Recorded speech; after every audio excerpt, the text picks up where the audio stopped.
আমার এক অমুসলিম বন্ধু, সে আমাকে বলে যে মুসলমানদের মধ্যেই বিভ্রান্তি আছে। মুসলমানরা নিজেরাই এক অন্যকে প্রশ্ন করে যে আপনি কি ওয়াহাবি নাকি আপনি একজন সুন্নি। তার মতে মুসলমানরাই বিভ্রান্তির মধ্যে রয়েছে। এখন এই ব্যাপারে আপনি কি বলবেন? এ ব্যাপারে আমরা মুসলমানরা কি বলতে পারি?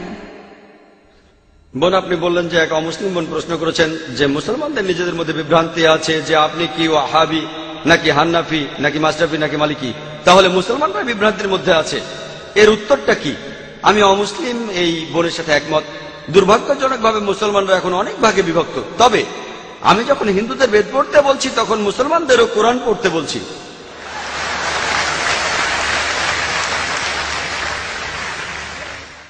আল্লাহ পবিত্র কোরআনে বলেছেন, সূরা আল ইমরানের 103 নম্বর আয়াতে আল্লাহ তাআলা বলেছেন, ওয়াতাসিমু বিহাবলিল্লাহি জামিআ ওয়া লা তাফাররাকু। আল্লাহর রজ্জু শক্ত করে ধরো আর বিচ্ছিন্ন হয়ো না। আমরা আল্লাহর রশি ধরবো, আর সেই রশি হলো পবিত্র কোরআন আর সহিহ হাদিস। আল্লাহ কোরআনে বলছেন, সূরা আল আনামের 159 নম্বর আয়াতে উল্লেখ আছে, যারা দিন সম্বন্ধে নানা মতে সৃষ্টি করেছে, হে রাসূল, তাদের দায়িত্ব তোমার নয়। ইসলাম ধর্মে বিভিন্ন দল আর মত তৈরি করা এটা নিষিদ্ধ, এটা হারাম। কিন্তু যদি মুসলমানদের বলি আপনি কি, কেউ বলে আমি হানাফি, কেউ বলে মাশরাফি, কেউ বলে হামলি, কেউ বলে ওয়াহাবি। নবীজি কি ছিলেন? তিনি কি হানাফি? তিনি কি মাশরাফি? তিনি কি হামলি? তিনি কি মালিকি? তিনি কি ছিলেন? তিনি মুসলিম ছিলেন।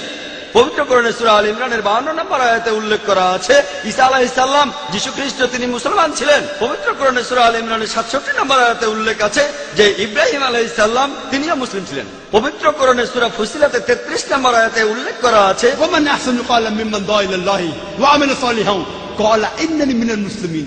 সেই ব্যক্তির চেয়ে কে উত্তম যে মানুষকে আহ্বান করে আল্লাহর পথে, সৎকর্ম করে আর বলে আমি মুসলমান। আমাদের নবী মুহাম্মদ সাল্লাল্লাহু আলাইহি ওয়াসাল্লাম মুসলমান ছিলেন। আল্লাহই বলেছেন আমরা হব মুসলমান। মুসলমানের চেয়ে ভালো কোনো বিশেষণ নেই। আর চারজন বিখ্যাত ইমামের সবাই, ইমাম আবু হানিফা, ইমাম মাশরাফি, ইমাম আহমদ ইবনে হাম্বল, ইমাম মালিক, আল্লাহ সবাইকে শান্তিতে রাখুন, তারা বিখ্যাত পণ্ডিত। আমি তাদের সবাইকে শ্রদ্ধা করি, পছন্দ করি। তারা বিখ্যাত পণ্ডিত। আর এই পণ্ডিতদের সবাই বলেছেন, এই চারজন ইমাম বলেছেন, যদি আমার কোনো ফতোয়া আল্লাহ ও রাসূলের বিরুদ্ধে যায় তাহলে তোমরা আমার ফতোয়াকে ছুঁড়ে ফেলে দাও।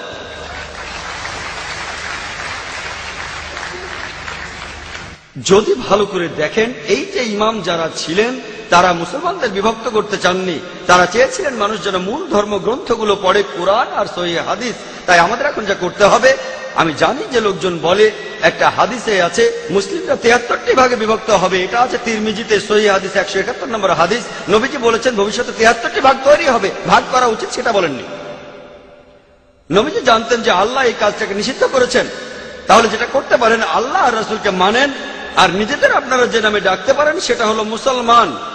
যে কোনো পণ্ডিত, পৃথিবীর যে কোনো পণ্ডিত, ধরলাম তিনি পৃথিবীর সবচেয়ে বড় পণ্ডিত, তার কাছে প্রমাণ দেখতে চান, আপনার প্রমাণটা দেখান। যদি সত্যি বলে থাকেন, আপনি নির্দোষ হলে তার প্রমাণ দেখান। তাহলে যদি কোনো পণ্ডিতের সাথে মতভেদ হয়, তার কাছে প্রমাণ দেখতে চান, প্রমাণটা নিয়ে পরীক্ষা করুন। এর জন্য আমি রেফারেন্স দেই। আমি যা বলি, জাকির যা বলে, ইসলামে তার কোনো মূল্য নেই, জিরো, শূন্য। সেজন্যই বলি, জাকির বলেনি, আল্লাহ বলেছেন কুল হুয়াল্লাহু আহাদ, বলো তিনি আল্লাহ এক, অদ্বিতীয়। আমি জাকির বললে ইসলামে এটা মূল্যহীন, শূন্য। আল্লাহ যা কিছু বলেছেন সেটা মানতে হবে, নবীজি বললে সেটাও মানতে হবে। সেজন্য বোন, মুসলিমদের বিভক্ত হওয়া উচিত না, আমাদের শুধু মুসলিমই বলা উচিত। আর কোরআন আর সহিহ হাদিস আমরা মেনে চলবো। যারা বিভিন্ন মতের সৃষ্টি করে তারা ইসলামের বিরুদ্ধে।